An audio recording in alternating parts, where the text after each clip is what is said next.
মৰমৰ ছাত্ৰ-ছাত্ৰীসকল তোমালোকক এতিয়া মই কেইটামান প্ৰশ্ন সুধিম তোমালোকৰ পৰিৱেশৰ শেষৰ পাঠটোৰ পৰা তোমালোকে উত্তৰখিনি দি যাবা ইতিমধ্যে তোমালোকক পাঠটো পঢ়ুৱা হৈছে হয়নে হয় স্যাৰ লকটক হ্ৰদ ক'ত আছে মণিপুৰ অসমৰ এখন স্বাস্থ্যকৰ ঠাইৰ নাম কোৱা হাফলং পৃথিৱীৰ ভিতৰত বেছি বৰষুণ হোৱা ঠাইখন কি মৌচিনৰাম ই কোন ৰাজ্যত আছে মেঘালয় নংক্ৰেম কাৰ প্ৰধান উৎসৱ খাচীসকলৰ গুড ভাৰতৰ ভিতৰত আটাইতকৈ বেছি চাহ উৎপাদন হোৱা ৰাজ্যখনৰ নাম কি কুকি জনগোষ্ঠী উত্তৰ পূবৰ কোনখন ৰাজ্যৰ অন্তৰ্গত মণিপুৰ গুড পৃথিৱীৰ ভিতৰত ক্ষুদ্ৰতম নদীদ্বীপটো কি উমানন্দ ক'ত আছে মোগল গাৰ্ডেন কোনখন ৰাজ্যত আছে ত্ৰিপুৰা ৰাজ্যখন কেতিয়া গঠন হৈছিল 1972 চনতে আৰু এখন উত্তৰ পূবৰ ৰাজ্যই পূৰ্ণাংগ ৰাজ্যৰ স্বীকৃতি পাইছিল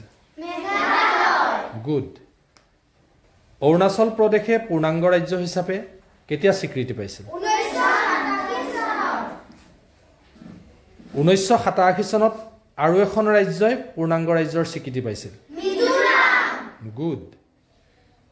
নাগালেণ্ডে কেতিয়া পূৰ্ণাংগ ৰাজ্য হিচাপে স্বীকৃতি পাইছিল বৰাপানী হ্ৰদ কোনখন ৰাজ্যত আছে হৈছে মেঘালয় মিজো আৰু নগাসকলৰ এটা উল্লেখযোগ্য নৃত্য কি আটাইতকৈ বেছি পৰিমাণে উত্তৰ পূবৰ কোনখন ৰাজ্যত কয়লা পোৱা যায় মেঘালয় গুড বিশ্বৰ প্ৰাকৃতিক ঐতিহ্যৰ থলী বুলি অসমৰ কোনখন ঠাইক কোৱা হয় পৃথিৱীৰ ভিতৰত তৃতীয় উচ্চতম শৃংগটোৰ নাম কি প্ৰথমটো কি জানানে গুড উত্তৰ পূব ভাৰতৰ কোন কেইখন ৰাজ্য প্ৰধানকৈ সমভূমিৰে আবৃত অসম মণিপুৰ ত্ৰিপুৰা গুড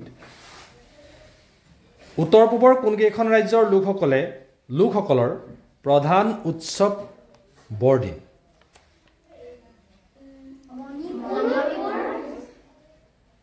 মই কৈ দিছোঁ মেঘালয় নাগালেণ্ড আৰু মিজোৰাম বাকীবোৰতো পাতে কিন্তু তেওঁলোকৰ প্ৰধান উৎসৱ বুলি গণ্য কৰা হয় উত্তৰ পূবৰ ৰাজ্যসমূহৰ ভিতৰত কোনখন ৰাজ্যত আটাইতকৈ বেছি কপাহ উৎপাদন হয় মেঘালয়